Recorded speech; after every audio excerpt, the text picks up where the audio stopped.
मंसूबा बनाया कि क्यों ना हो जब मुस्तफा की ताज़ीम के लिए जब खड़ी हो तो इसको हम पकड़ लें। अब रसूलुल्लाह आ रहे हैं, फातिमा बिन्ते असद बैठी हुई है, अली इब्न अबी तालिब पेट में है, तो 7 बनी हाशिम की खवातीन पकड़ने वाली है। किसी ने हाथ पकड़ा हुआ है, किसी ने सीना पकड़ा हुआ है कि जब रसूल आए तो ये इस्तकबाल के लिए खड़ी अचानक क्या हुआ, जब रसूल आ गए, फातिमा बिन्ते असद खड़ी हुई, दाएं वाली खातून दाएं गिर गई, बाएं वाली बाएं गिर गई, मशरिक वाली मशरिक में गिर गई, मगरिब वाली मगरिब में गिर गई, और फातिमा बिन्ते असद खड़ी हो गई और कहा लब्बैक या रसूल अल्लाह। तो मैं हैरान होता हूं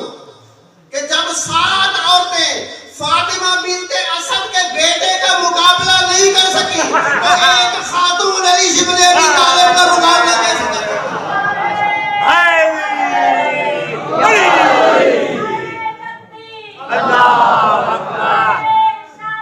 या रसूल अल्लाह मौला अली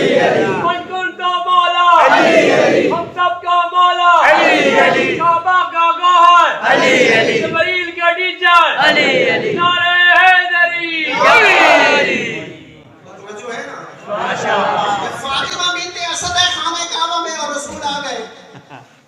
तो रसूल ने सलाम किया, बीबी ने जवाब दिया, तो रसूल ने पहला सवाल किया कि अम्मा चूंकि